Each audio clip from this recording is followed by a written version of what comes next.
मैं हूं अब्बास शबीर। उम्मीद है आप खैरियत से होंगे।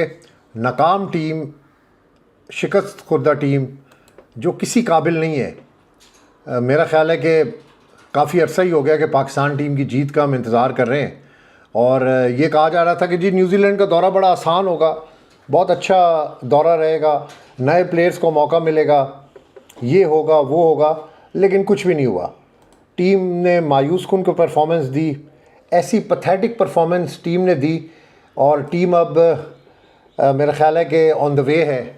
अब वो आएंगे यहाँ पर, अपने घरों को जाएंगे। उनको कोई फ़िक्र नहीं है कि पाकिस्तान को शिकस्त हुई, पाकिस्तान के साथ क्या हुआ क्या नहीं हुआ, टीम की परफॉर्मेंस क्या रही।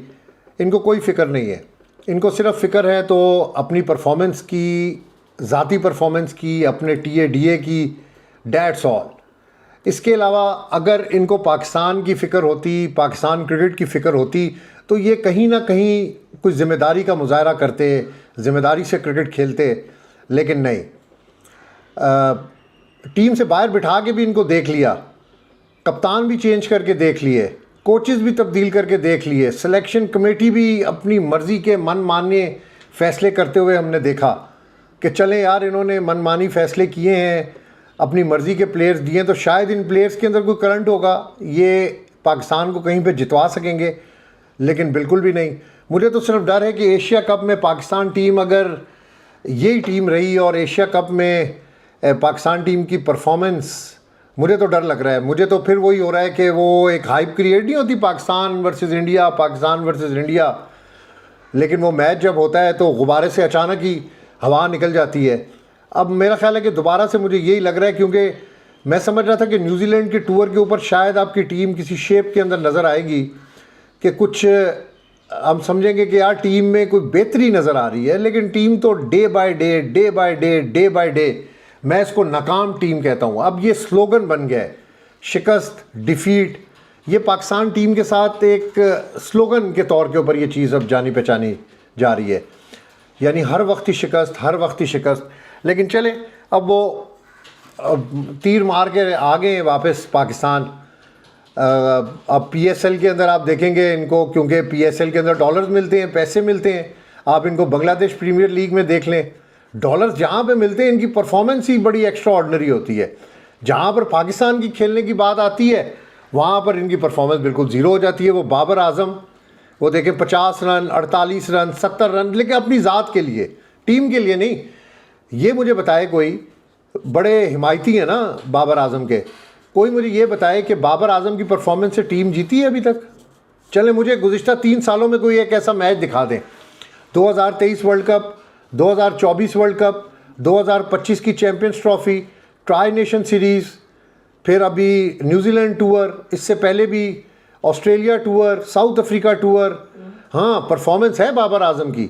नमीबिया के ख़िलाफ़ आप देख लें उसकी परफॉर्मेंस, आप नेपाल के ख़िलाफ़ उसकी परफॉर्मेंस देख लें, हॉलैंड के ख़िलाफ़ उसकी परफॉर्मेंस देख लें, कीनिया के ख़िलाफ़ उसकी परफॉर्मेंस देख लें। जो बिल्कुल थकी हुई टीमें हैं ना, जो बिल्कुल C ग्रेड की टीमें, उनके ख़िलाफ़ बाबर आजम बहुत ज़बरदस्त खेलता है, सुपर परफॉर्मेंस, कोई जोड़ नहीं है उसकी परफॉर्मेंस का। और दूसरी तरफ कंपेयर करते हैं विराट कोहली के साथ, यार कोई कौन सी एमको की जन्नत में रहते हैं आप लोग, कोई होश के नाखून ले कि यार कहाँ पे विराट कोहली, कहाँ पे बाबर आजम। ज़मीन और आसमान का फ़र्क है, ज़मीन और आसमान का फ़र्क है।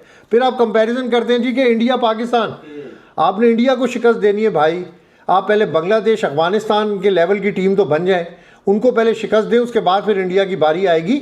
इंडिया की टीम, मैं बार बार ऑन पेपर्स और इंडिया की टीम की परफॉर्मेंस देख के बात करता हूँ कि इंडिया की टीम इज़ द बेस्ट और one of the best team in cricketing world.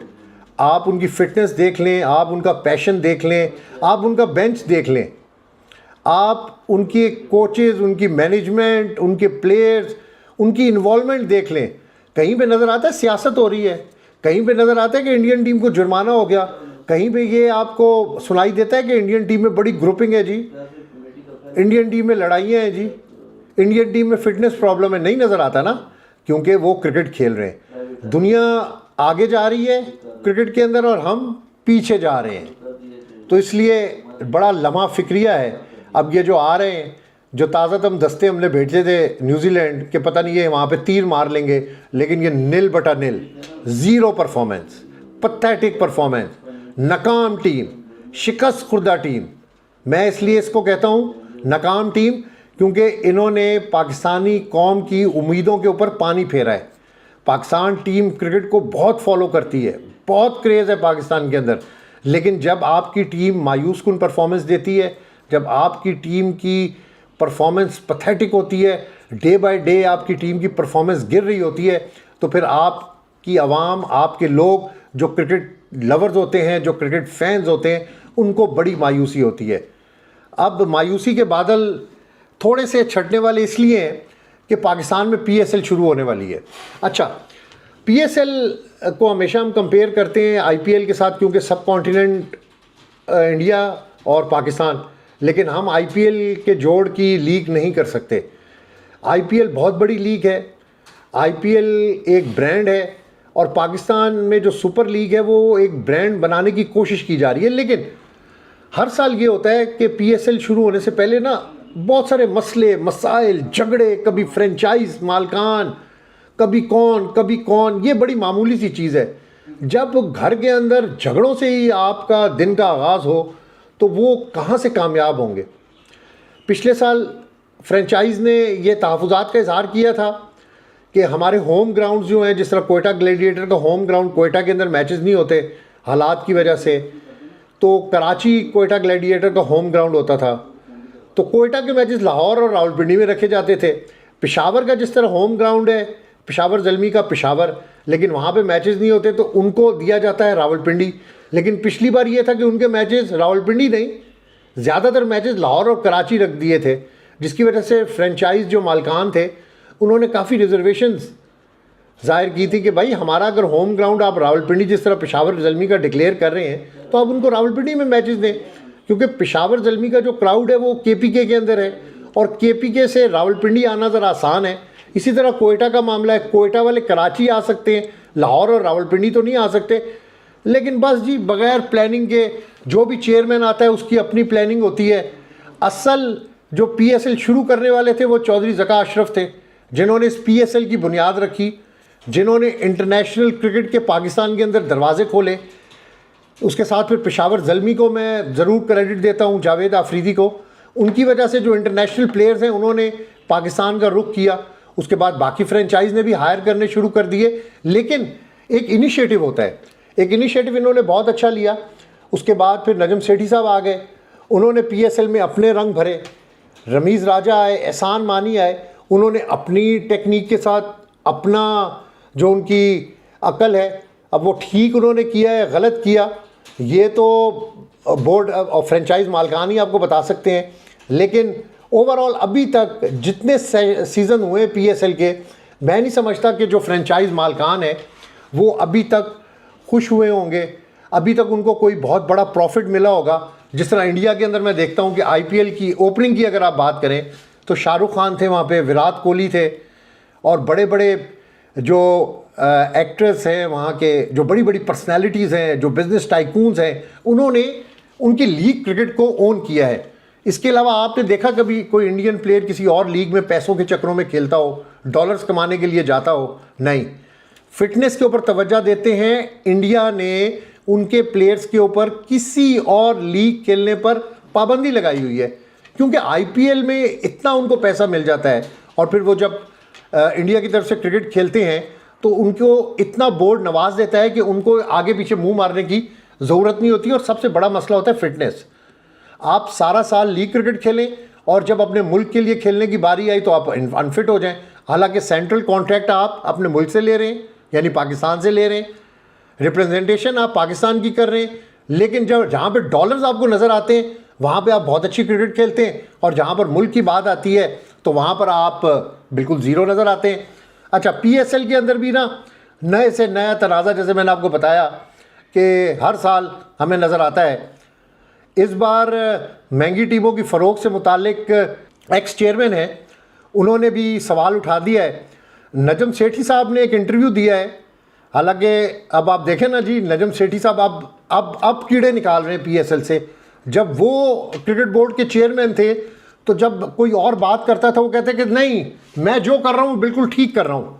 तो अब ये जो कर रहे हैं अब इनको भी कहेंगे ठीक कर रहे हैं, अब आप क्यों कीड़े निकाल रहे हैं? अच्छा, मैं 2-3 कोट्स आपको नजम सेठी साहब के पढ़ के बताता हूँ।